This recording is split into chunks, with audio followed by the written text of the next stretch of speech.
Ang topic natin this morning is about spiritual maturity. I believe we all need this message.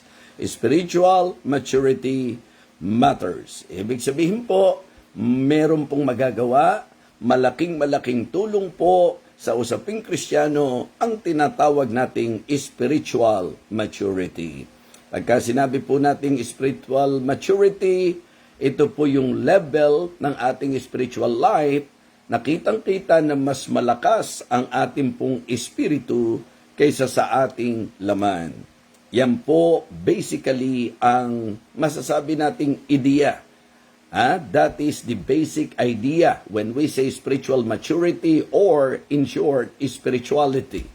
High spirituality. It is the level of the Christian life na kung saan obviously kitang-kita po na ang ating espiritu ay mas malakas kaysa sa ating laman. Okay? Para sa ating pong teksto, Hebrews chapter 5 and verse number 12.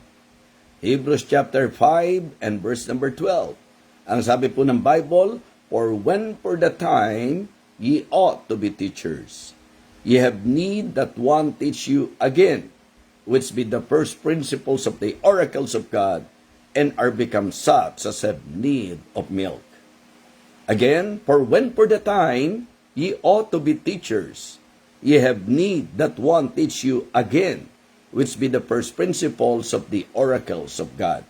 At kung may Bible kayo, sa chapter 6 po, verse number 1, ang sabi po, "Therefore, leaving the principles of the doctrine of Christ, let us go on unto perfection."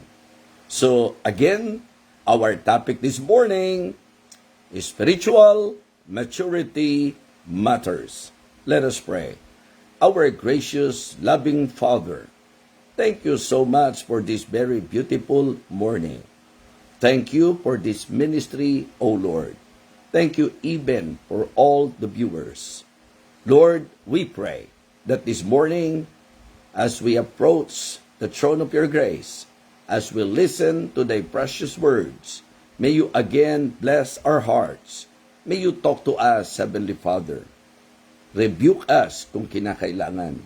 At nawa ang pagtuturong ito ay makadagdag ng aming pong paglago sa aming pong buhay bilang manako na ikaw dakilang Diyos ang laging maghahayag ng kapangyarihan at kalakasan mo sa iyo pong lingkod. Thank you so much, Heavenly Father, and may you continue to bless each and every one of us, O God. Ito po ang aming panalangin sa pangalan po ng aming Panginoong Jesus. Amen. Amen. Okay, so purihin po ang Panginoon. Again, it is good to somehow consider this message because I believe that you will all agree with me na kahit po sa usapang buhay bilang tao, ang paglago ay isa sa inaasahan. At ito po ay nakapagdudulot ng kasiyahan. Pagka po ang isang nanay ay nanganak, sa early stage pa lang, alam po natin, because of her excitement, maging ang tatay naman, ang mga magulang. Talagang, syempre po, sa panahon ng pagsilang ng bata, ito po ay excitement ng bawat magulang, at syempre po, ang isa sa hindi maikakaila na concern ng magulang, ay ang makita na ang kanilang anak ay lalago, lalaki sa iba't ibang aspeto ng kanyang buhay. Yung bang ang isa sa inaalam natin, ano ang weight niya, ano ang sukat niya, and then sa paglipas ng panahon, in fact, siguro ang isa sa magandang example natin na nakikita natin ngayon ay yung mga members ng church natin. Diba? So, pagka pinag-usapan po, like for example, sila Preacher John Domo, diba? Yung anak nila, si Kaitlyn, mga kapatid, makikita nyo po na bawat moves niya, bawat mga pagkakataon nakitang may improvement sa kanya, tuwang-tuwa po ang mga magulang. In fact, kahit nga hindi tayo, natutuwa tayo. Kahit hindi tayo ang parent niya, natutuwa tayo pag nakikita natin yung mga development. Yung tinatawag nating improvement, yung growth, mga kapatid. Ayan, si Alonso, Si Alonso, pagka minonitor nyo po, makikita natin. In fact, we are very happy because in reality, sa naging condition po ni Ara, it seems impossible na sila po ay magkaroon ng anak sa naging condition po niya. But God is really great and wonderful. Binigyan sila ng anak at makikita nyo po sa mga particular, lalo na sa akin, na i-consider po na yung bilang lolo, ng mga batang yan. So, natutuwa po ako na nakikita natin little by little ang kanilang improvement. Now, sinasabi ko po ito because in principle, sa ating pong buhay, spiritual, meron po tayong tinatawag na kapanganakan sa spiritu. Okay? Kaya nga sa Bible, ating pong idinidiin na ang tao hindi sapat na siya ay ipinanganak lang physically, kailangan niyang ipanganak spiritually. At malinaw po na sa Biblia, kailangan po nating ma-born again. Except a man be born again, he cannot see the kingdom of God. Except a man be born of water up and of the Spirit, he cannot enter into the kingdom of God. So, yung pong spiritual birth, yung pong kapanganakang spiritual ay napaka-importante. At sa mga tunay na ipinanganak, spiritual. Ito po sa pamagitan ng ating pong pananampalataya sa ating Panginoon. Di po ba? Sa ginawa po ng ating Panginoon. Sa ganung kalagayan, ipinapanganak po tayo spiritually. Now, hindi ba ang Biblia po nagtuturo na sa mga ipinanganak spiritual, mahalaga po yung tinatawag natin paglago as newborn babes. 1 Peter 2:2, as newborn babes desire the sincere milk of the word that you may grow thereby. So kaya spiritually speaking, kung paanong kanina sinasabi ko po sa inyo, ayan, yung mga anak ng kapatiran po natin, sa living water lang po mga kapatid. Yung mga pagka pinagmamano na po yung mga anak-anak nila, magugulat ka, pupunta sa office, sa kanilang sarili, para mag-bless sa pastor po nila. Nakakatuwang makita mga kapatid, na ang ating mga anak, they are improving. It is really great and wonderful to see their development bilang tao.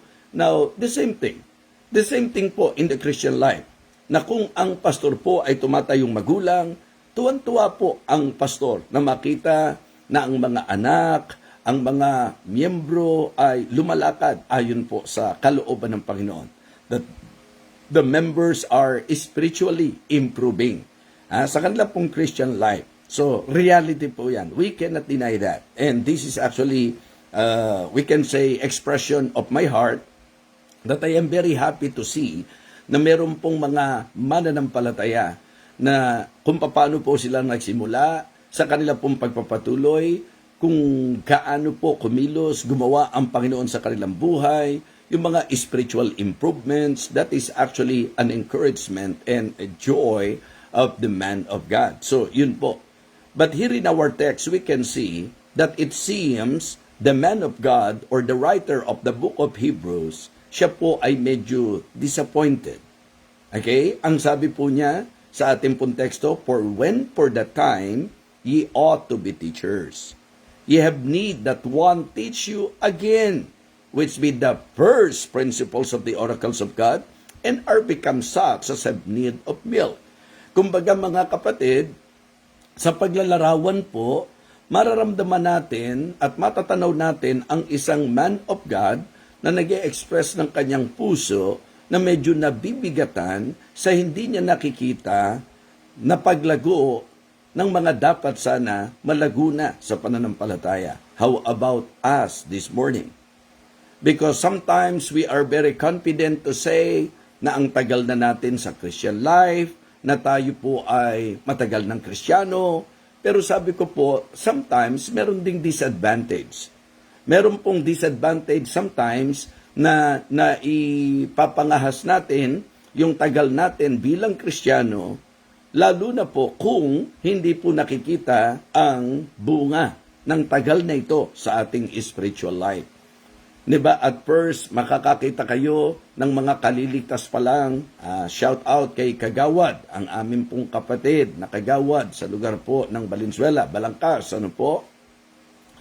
So, hindi nyo po maialis sa akin ang katuwaan ng puso na akin pong maalaman na ang kapatid ko po, ang amin nga pong kapatid na Kagawad, mula po nang siya'y dumalo sa church.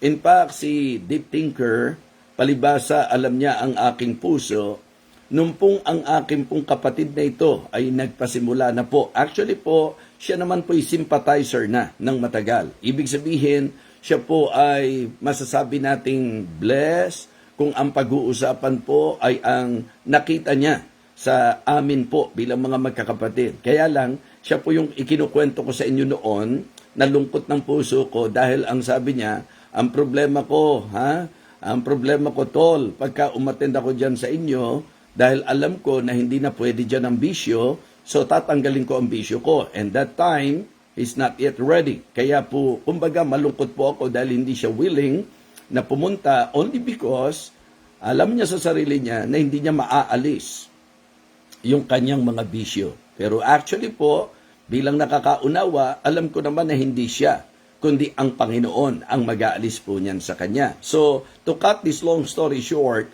nung sabihin po sa akin ni Deep Thinker, at napangalawahan pa po ni Pastor Eric, because alam po nila na for sure, magiging masaya po ako sa balita na ang aking pong kapatid ay dumadalo na. Kahapon po, kaya shout out ulit kay Aida Ganda Amikan, dahil nag-celebrate po siya ng birthday, kasabay po nila Ninang Maria, Rosare at ni Pastor Ronnie Rojas. So shout out po sa mga nag-birthday kahapon. Magkakasabay po yan. Tatay ko po December 10, sila po puro December 11. So again, going back to my story, kagabi habang kami po yung nagse-celebrate, na-observe ko po, natutuwa po ako, even the manner of his speaking, kung paano po nagsasalita yung kapatid ko, tuwan-tuwa ako. Kumbaga, makikita nyo po na ibang-iba po talaga. So, sa early years ng mga Kristiyano, it is very obvious, mga kapatid, na merong kaagad na magiging pagbabago. Okay? At yun po ay talagang noticeable. Kaya nga, sobrang saya ko po na medyo nagtagal pa ako ng konti sa amin pong fellowship kahit na medyo malayo-layo ako kumpara doon po sa kanila. By the way, shout out po kila Deacon Larry Lumanog at kay Sister Lucy Lumanog, kay Brother Joseph Contreras at kay Sister Esty Contreras. Masayang fellowship ang nagpapasalamat ako. Well, balikan po natin. So, yung kapatid ko po, nung tuloy-tuloy siyang dumadalo, tuwan-tuwa po ako. At ngayon, siyempre po, ang isa sa iniisip, di ba, kung paano pagka nasa church ka, dapat walang umaagaw sa isip mo, dapat ang puso mo nakatutok lang sa Diyos. Kumbaga, mapapahiya po tayo kung ang tagal-tagal na nating Kristiyano, tuwing umaattend tayo, hindi pa rin tayo tutok sa church, di po ba? Yes, nangyayari po yan. Marami pa rin po mga Kristiyano na talagang sa panahon ng service, hindi pa rin mabitaw-bitawan ng cellphone eh. Yung mga pasilip-silip pa rin po eh. Kaya no wonder yung impact, yung effect ng mensahe, ng mga masasabi natin pagtitipon, parang wala rin. Yes, I am telling you, mga kapatid, hindi ka rin mabe-bless kapag ka ang focus mo wala talaga sa Panginoon. Kaya nga, please do pray that my brother, si Adring De Vega, nawa siya po ay patuloy na talagang masasabi po nating mag-aral ng salita ng Diyos, dumalo sa bawat pagtitipon. Kaya ko po sinasabi yan, it is very noticeable na kapag may mga bago tayo, tayong mga matatagal ng Kristiyano, natutuwa po tayo, even simple thing, na makita po natin sa mga bagong mananampalataya, napapa-amen tayo, ganyan po, di po ba? Kaya nga ang biro ko, kahit sa mga workers natin, yung mga tinetrain natin, na kapag kayo tumayo at nag-preach at amen ang amen yung mga tao, at pagkatapos nun talagang makakarinig kayo ng mga positibong komento tungkol sa inyong pangangaral, ang isa sa purpose nila ay ang ma-encourage kayo, and undeniably the reason why they are encouraging you because they are very happy to see you that you are improving. To see the development in your spiritual life. That is actually one of the reasons why they are very vocal in saying that you are good, that you are a blessing, you are an encouragement. Mga kapatid, ganun po ang realidad sa buhay. So kaya nga sabi ko, if you will feel the heart of the writer of the book of Hebrews, kabaliktaran po eh. Sabi ko, kung sa bago, natutuwa tayo na makita natin ang improvement, makita yung development, paano naman sa matatagal? Di po ba? Kung sa mga bago, tuwan-tuwa tayo na makita ang development, paano kaya kung katulad ng idea at konsepto na hatid sa atin ng Hebrews chapter 5, ang sinasabi po ng writer, for when for the time ye ought to be teachers, ye have need that one teach you again, which be the first principles of the oracles of God, and are become such as have need of milk and not of strong meat. So, I'm sure, mga kapatid, nakitang-kita nyo po ang punto kung gaano nakakatuwa na makakita ng bago, pero improving, bago, they are growing, bago, pero sila po ay makikita nating yung development, yung spiritual development na paganda. On the other hand, on the other side, makikita nyo naman na sa kalagayang ang tatagal na, pag hindi natin nakikita na nag-i-improve, and sometimes, yung iba po, pabalik pa, naalala ko tuloy yung masakit na salita, na kapag ka nagkakamali kami noon, ang lagi sasabihin ng inang ko po, ng nanay ko po, ano ka ba? Tumatanda ka ng paurong. Di po ba? Because there are expectations na hindi po na-meet.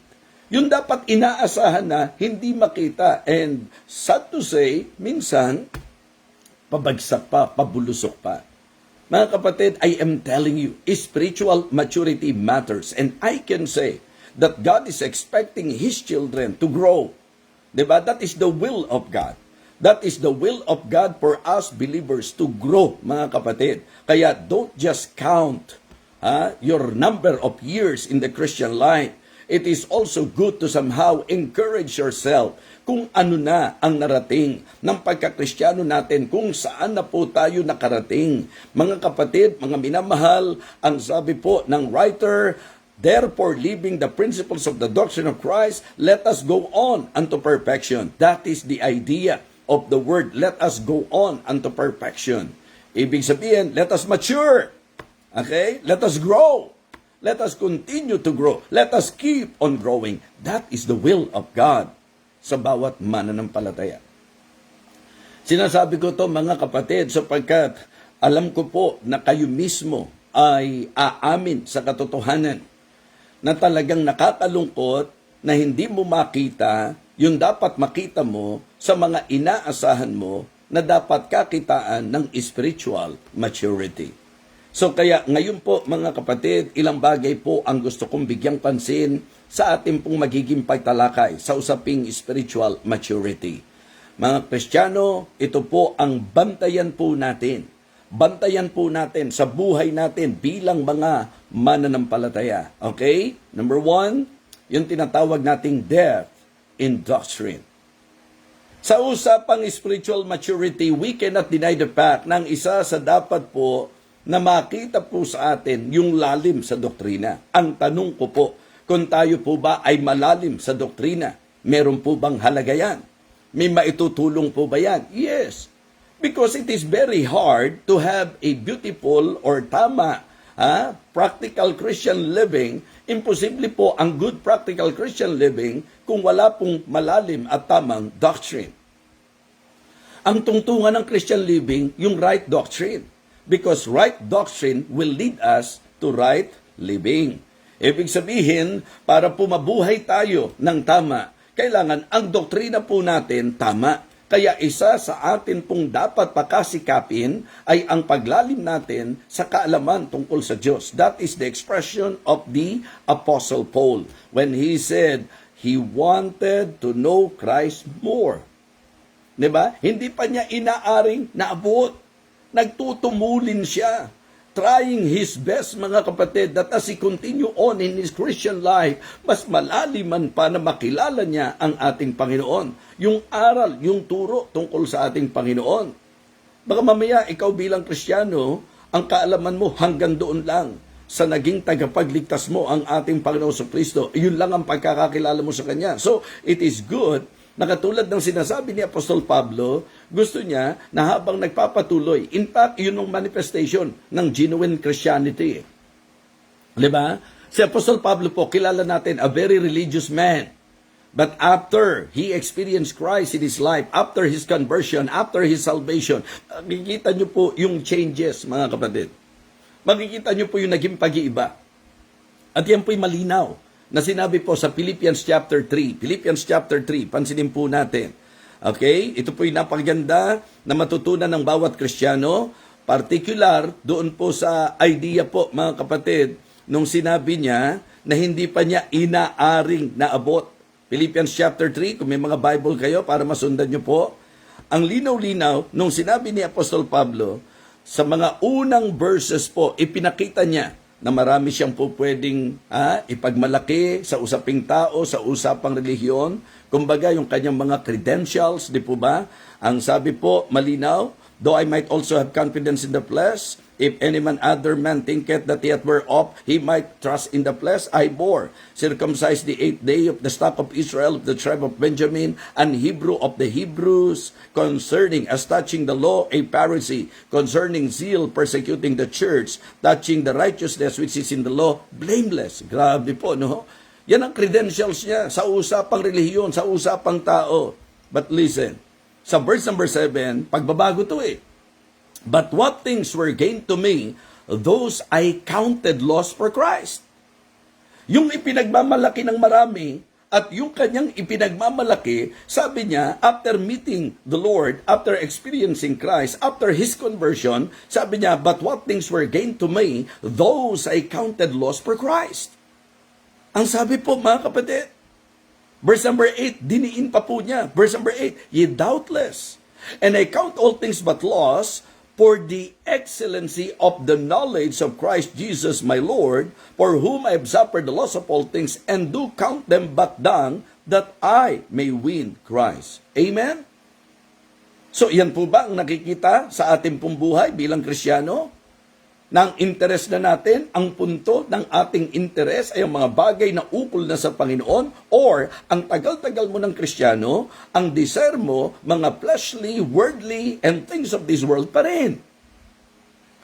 Mga kapatid, mga minamahal, sabi niya sa verse number 9, and be found in Him, not having my own righteousness which is of the law, but that which is through the faith in Christ, the righteousness which is of God by faith, which is of God by faith. In verse number 10, that I may know Him, and the power of His resurrection, and the fellowship of His sufferings, being made conformable unto His death. Kristiyano, di ba? Hindi natin ma-expect na gaganda ang takbo ng ating pong spiritual life kapag ka ang point of interest natin nasa mga bagay pa rin na lihi sa kalooban ng Diyos. Panahon na para magpakalalim tayo sa aral, magpakalalim tayo sa doktrina. Ang problema po, papaano lalalim ang maraming nagsasabing Kristiyano na allergy sa Sunday school. Di ba? How can we grow in the knowledge of our Lord Jesus Christ if we are not attending the Sunday school class in our church? If we are not interested sa mga doctrinal and Bible class na ginagawa po sa gawain ng Panginoon.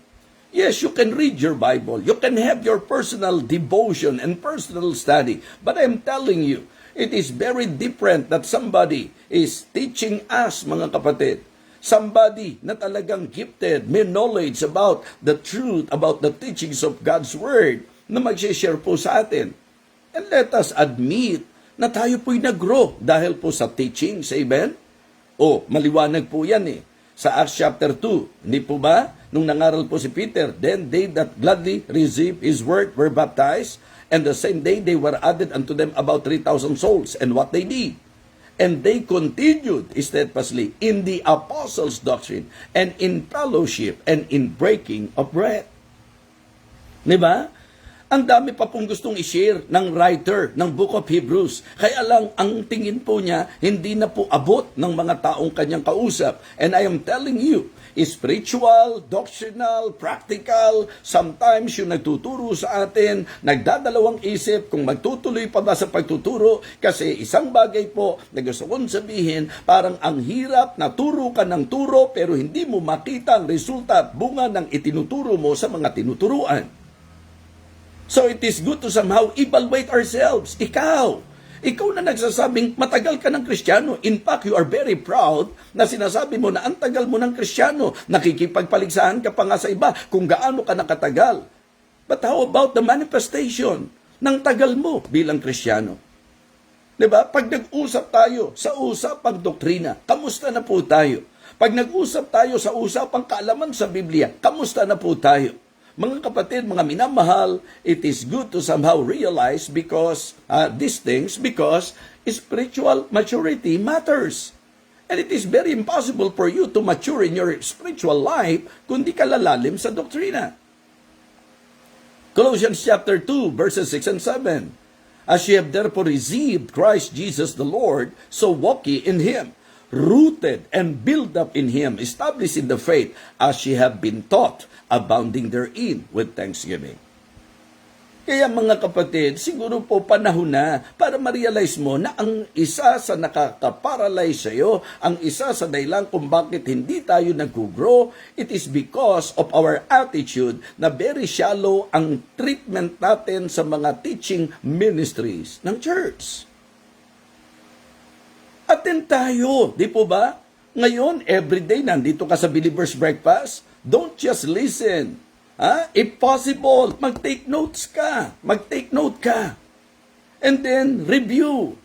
Diba? And then, mga kapatid, evaluate ourselves. Meditate, mga kapatid. Napakalaking tulong, napakalaking magiging tulong sa ating paglago. Importante po na alam mo ang iyong sinasampalatayanan. Importante po na alam mo ang turo na iyong tinitindigan. Mga kapatid, depth in the Scripture. Death in doctrine. Ang doktrina po ay napakahalaga. They continued steadfastly in the apostles' doctrine. Mga kapatid, mga minamahal, spiritual maturity matters. So, what we need is to become deep in doctrine. So, depth in doctrine. Number 2, discernment in decisions. Discernment in decisions. Ang ibig sabihin po, bilang mananampalataya, isa sa dapat na ating naoobserbahan, paano po tayo kapag ka nagpapasya? Kaya nga, spiritual maturity matters because every day, we're making decision. Gumagawa po tayo ng desisyon, araw-araw po yan. At ang spiritual maturity mahalaga sa ating pong pagdidesisyon. At dapat po, meron tayong discernment. Dapat ma-discern po natin. Kaya tingnan nyo po mga kapatid, balikan nyo po yung ating teksto at tingnan po natin ang konteksto ng ating pong teksto. Okay? Hebrews chapter 5. Ito po, babasahin ko po sa inyo. Pansinin po natin ito mga kapatid. Ang sabi po, for when for the time ye ought to be teachers, ye have need that one teach you again, which be the first principles of the doctrine of Christ, and are become such as have need of milk and not of strong meat. Ang sabi po ng verse number 13, for everyone that useth milk is unskillful in the word of righteousness, for he is a babe. In putting understanding in that statement of the writer, ang sinasabi niya, yung mga hindi pa nagmamature, unskillful in the word. Kumbaga, hindi bihasa, hindi magaling, hindi maalam. Ang ganda po ng pagkakaugnay. As you go deeper and as you grow deeper in doctrine, to be more particular, it will sharpen our discernment so that our decision will be right. Magiging tama ang decision natin. So ang sabi niya, for everyone that useth milk is unskillful in the word of righteousness, for he is a babe. Listen, in verse number 14, ito ang sabi niya, but strong meat belongeth to them that are of full age. Yung idea po ng full age dito, yung alam nyo na, sa kanyang edad, sa kanyang kalagayan bilang Kristiyano, na talagang kung siya'y nagmamature, strong meat para sa kanya. Okay? At nung ilarawan po, yung pong nasa full age, that are of full age, ang sabi niya, even those who by reason have used their senses, exercise to discern both good and evil. So, spiritual maturity matters because even in our decision making, makatutulong po ito. So kaya una, depth in doctrine. Number 2, mga kapatid, ay yung discernment in decisions. Yung bang alam mo, tama ba itong gagawin ko? Dapat ba ito? Diba? Sabi ko, ako po, to tell you honestly, pagka tiningnan nyo po, parang areglado lang ako. Para bang walang problema, para bang angga-anggaang ng ministry, well, biyaya po ng Panginoon sa akin yan. Pero siguro hindi naman masama na magtapat po ako sa inyo. Ang dami-dami ko pong sugat, mga kapatid.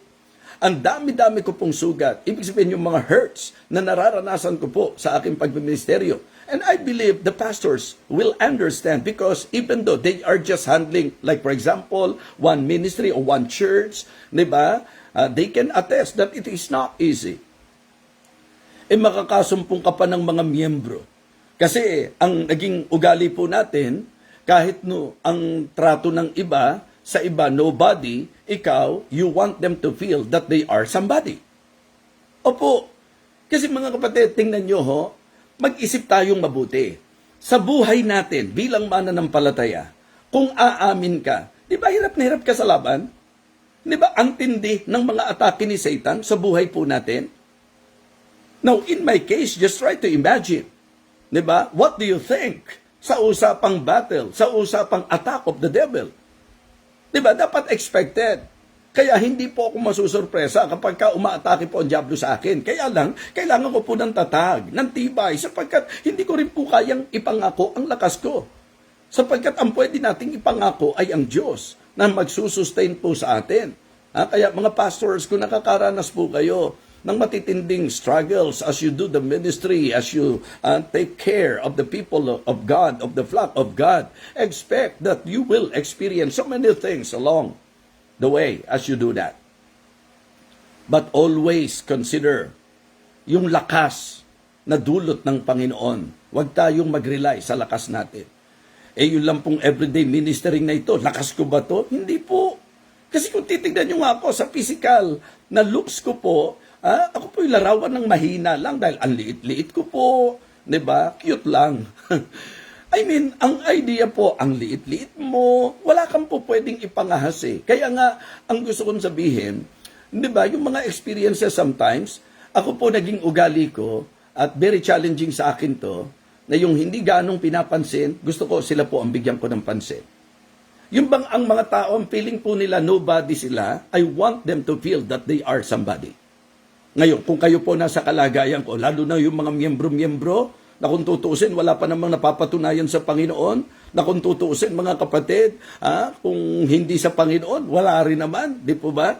Tapos, ang mangyayari, para bang, alam nyo po yun, yung mga nobody, you try your best to treat them somebody, tapos ikaw naman, sa nararanasan mo, na maraming nagre-respeto sa iyo, tapos may mga members na kung saan mga kapatid, di ba? Sinasabi ko po ito sapagkat sa reality of life in the ministry, kung hindi natin talaga matututunan na tayo po ay lumago sa spiritual life, may hirapan po tayo.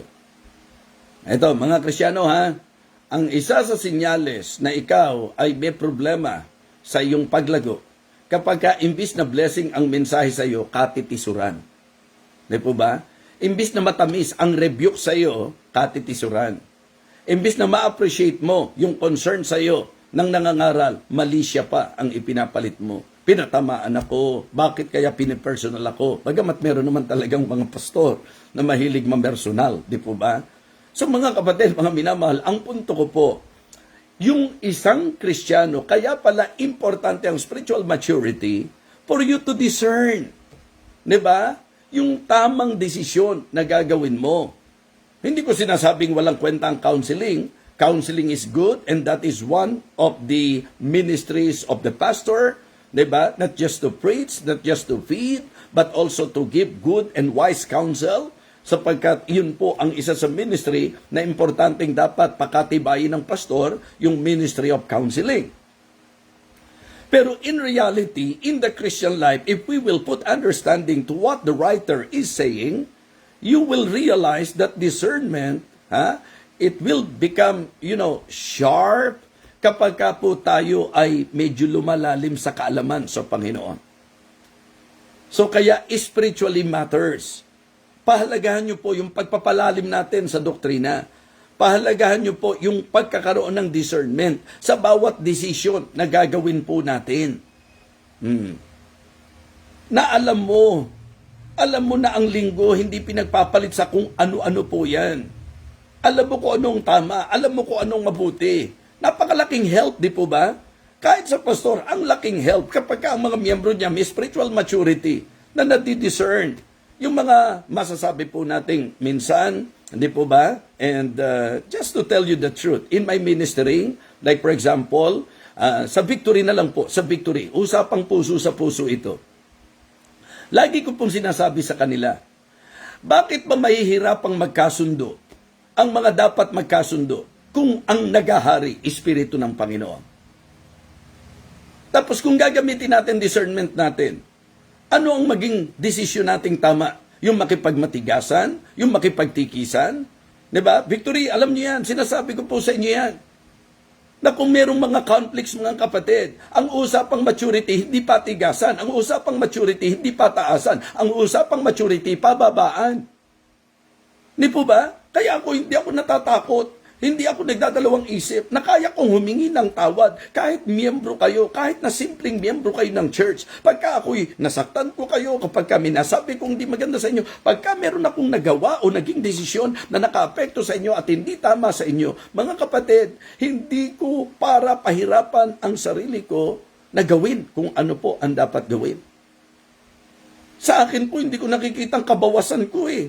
Hindi ko nakikita ang kabawasan ng pagkatao ko pagka umamin ako, pag mali ako, pag humingi ako ng tawad, hindi ko nakikita ang nabawasan ng pagkatao ko.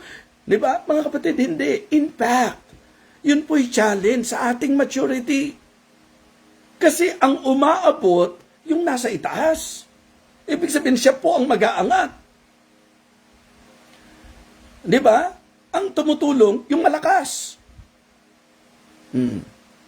Ang umuunawa, yung meron pong maturity.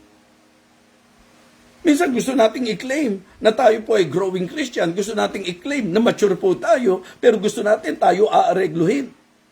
Kaya yan ang maliwanag na sinabi ko po sa mga taga-victory. Hindi masosolve ang problema hanggat may mataas. Hindi masosolve ang problema hanggat mataasan po.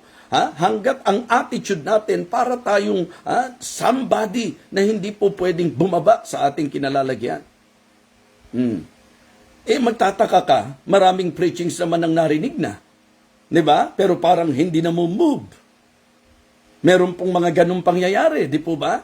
So bakit ko po sinasabi sa kanila yan? Para maalagaan yung pong ministeryo ng Panginoon na hindi nasusugatan dahil sa mga immaturities natin. Di ba? Hindi po magandang manifestation yan ng pagkakristyano na ang mga mananampalataya, kanya-kanya paligsahan, kampi-kampi. Kaya yung mga imbis na soul win, mga kapatid, diba? Soul win tayo ng soul win, tapos hindi naman makita yung pong magandang practice sa church natin. Discernment.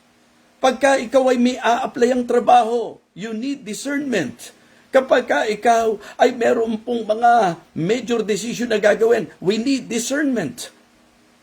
So, discernment in decisions, yan po ay dapat natin pong maging, sabi nating level sa ating spiritual life. Yung bang nadidiscern mo na, hindi tama itong sasabihin ko, hindi tama itong gagawin ko, hindi tama itong akto na to, hindi tama yung attitude na to, hindi tama yung ganitong ways, hindi tama yung ganitong mga masasabi nating ugali.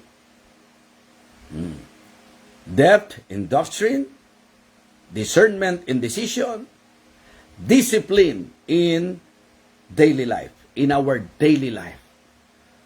Diba? Disiplina. Yan po yung hahangaan nyo kay Paul. Yung kung paano niya nasupil ang sarili niya, mga kapatid. Sabi nga niya, I die daily. Ang sabi po ni Paul, I am crucified with Christ. Nevertheless, I live, yet not I, but Christ liveth in me. Isipin niyo po yung mga sinasabi ko. I die daily. Namamatay ako araw-araw. Alam niyo kung bakit? Kasi pag ikaw buhay na buhay sa sarili mo, maniwala ka sa akin, problemang malaki yan. Pag hindi natin natutunan at na-reach yung level na ipapako natin ang sarili natin na kasama ng ating Panginoong Kristo, that is actually one good example that the Apostle Paul told the believers. I am crucified with Christ. Nevertheless, I live, yet not I, but Christ liveth in me. And the life which I now live in the flesh, I live by the faith of the Son of God, who loved me and gave Himself for me.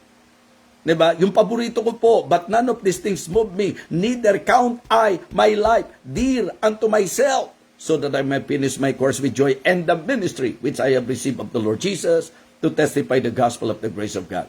Just try to imagine that kind of discipline. At ito po ang isang pinakamagandang pattern. Kasi kung may kalaban ng Espiritu, sino po? Huwag kayong magturo ng kung sino-sino. Ikaw, ako, sarili natin ang kalaban ng Espiritu. Tama po ba?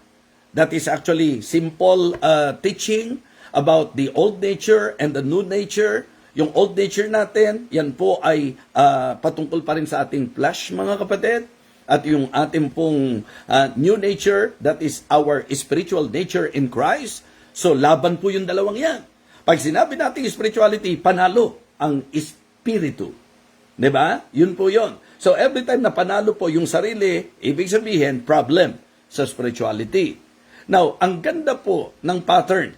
Ang sabi po ni Apostle Paul in 1 Corinthians chapter 9. 1 Corinthians chapter 9, sa verse number 27, ang sabi niya, but I keep under my body and bring it to subjection, lest that by any means, when I preach to others, I myself should be a castaway.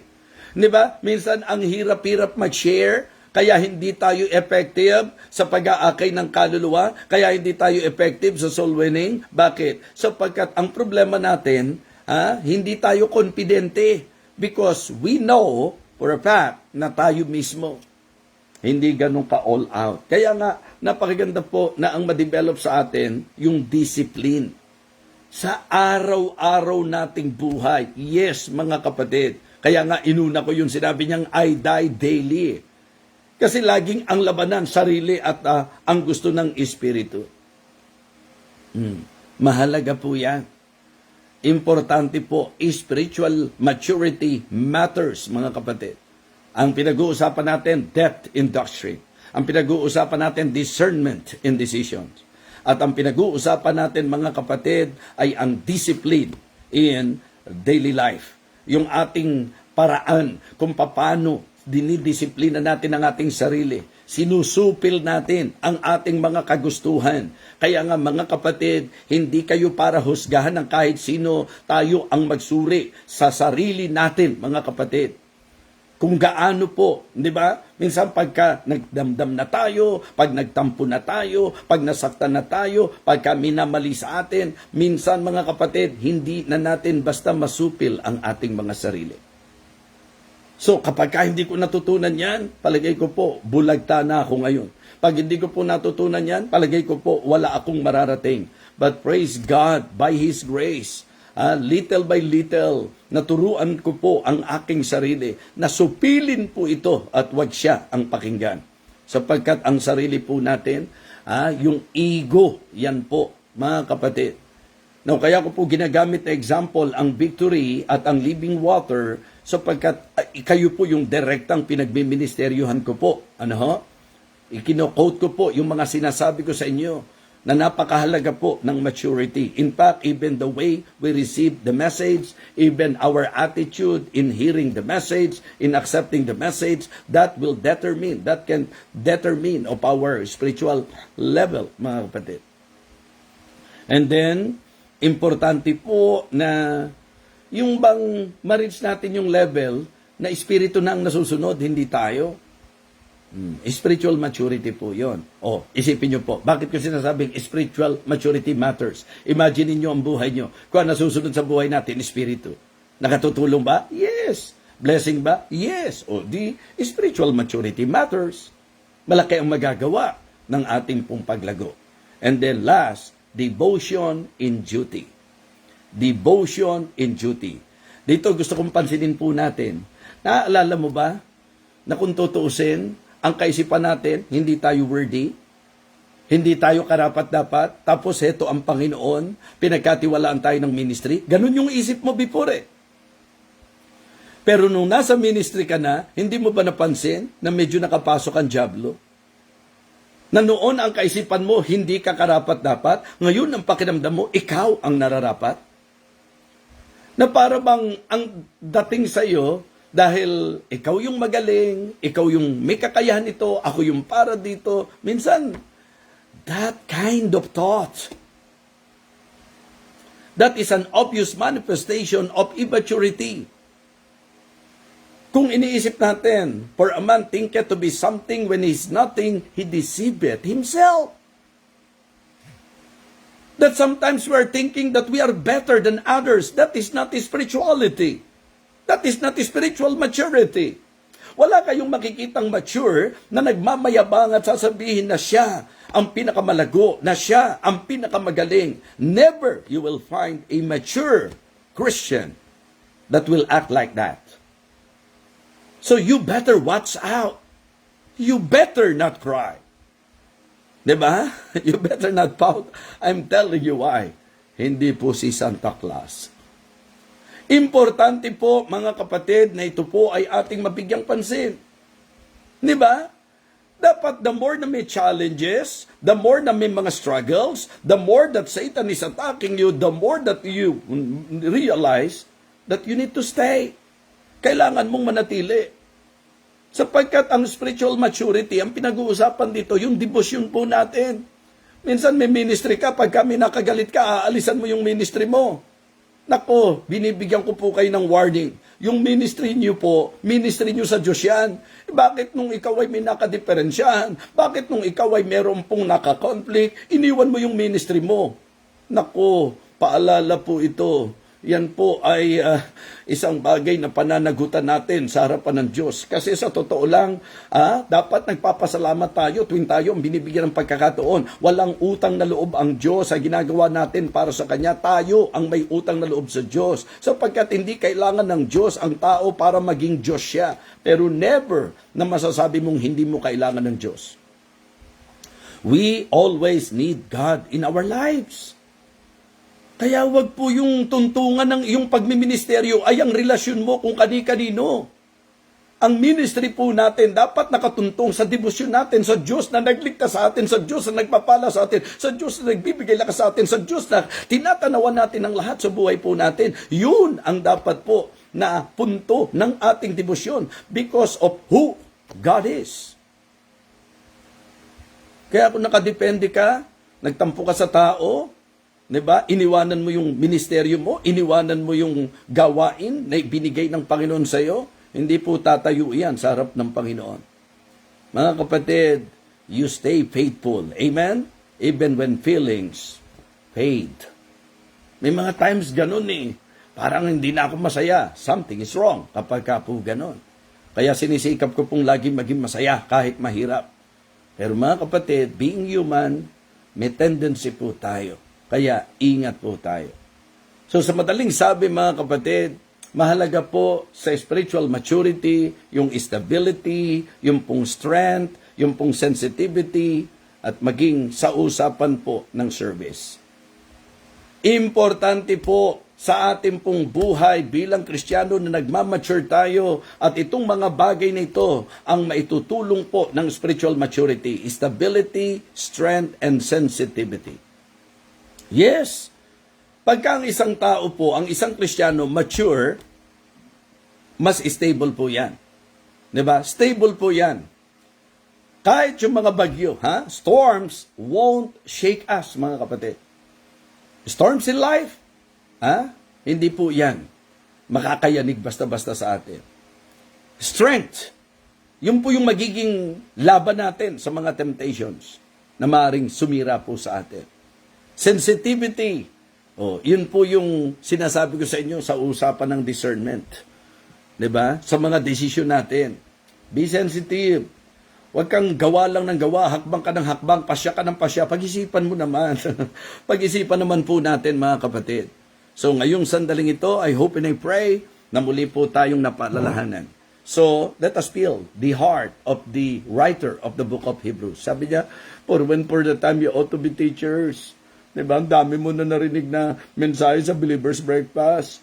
Merong feasting on the divine verses. Meron pang hope goes on. Meron pang of word and of prayer. Meron pang services. Meron pang Sunday preaching. May Sunday school pa. Dami mo nang narinig. Inaasahan na nakapagtuturo ka na dapat for the time you ought to be teachers, you have need that one teach you again, which be the first principles of the oracles of God, and become such as have need of milk and not of strong meat. Kaya ang pakiusap niya, let us go on unto perfection. The same thing, the same heart, mga kapatid. I want to encourage everyone, all of you listeners, let us go on unto perfection because spiritual maturity matters. Just try to imagine kapag ka ang church ay napuno ng mga members na may spiritual maturity. Diba? Problems may come. Misunderstanding might happen. Pero walang problema sa may maturity. Walang problema sa may magandang spirituality. So, Christ-likeness, that is very hard. And you need the help of the Spirit. We need the help of the Spirit of God to somehow reach that level. I hope naging blessing po sa inyo ito. Wala po yung ibang intensyon, kundi ang tayo po ay mapalago ng Diyos sa ating pong buhay bilang mananampalataya. Let us pray. Ama, aming dakilang Diyos, salamat po sa mensahe, salamat sa pagtuturo, salamat sa pagtutuwid, salamat sa paalala, salamat po sa makapangyarihang salita mo na amin pong napagbubulayan, na pag-aaralan. Umaasa po ako, O Diyos, na ang bawat isang nakinig ay maapektuhan, hindi po sa negatibong aspeto, kundi sa positibong aspeto ng aming buhay. May we realize the importance of growth, Panginoon. May we realize the importance of reaching the spiritual maturity, Panginoon.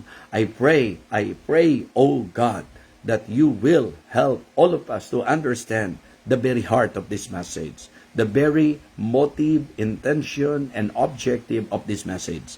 Thank you so much, Heavenly Father. Bless your people. Panginoon, patuloy po akong humihiling. Kagalingan po sa mga may karamdaman. Si Aida po, Panginoon, tuluyan mo po siyang pagalingin. Hipuin mo po ang kanyang katawan lupa. Tuluyan mo nang alisin ang cancer sa kanyang katawan. At yung mga nararamdaman po niya, dakilang Diyos, nagsusumamo ako sa iyo. Hipuin mo po ang kanyang katawan. Ganon din po ang aming mga kapatid ang may sakit sa iba't ibang bansa, sila Ate Tetet, Panginoon, pati po si Sister Mel Pamintuan, dakilang Diyos, we pray that you will touch them, O God, and heal them, O Lord. Lahat pa po ng mga may karamdaman. Si Ma'am Chut, Panginoon, salamat po sa matagumpay na operation kay Ma'am Susan Permites, Panginoon. May you help her to completely recover sa kanyang operation. And may you continue to provide all their needs, Heavenly Father. Thank you so much. So, kagalingan po sa mga may karamdaman, kagaangan po sa mga may kabigatan, kalakasan po sa mga may panghihina, kapanatagan ng isip sa mga may kaguluhan. Panginoon, ang iyong provisyon para sa mga nangangailangan. Salamat po. Salamat po, Ama. Ito po ang aming panalangin sa pangalan po ng aming Panginoong Jesus. Amen. Amen. Okay, praise the Lord.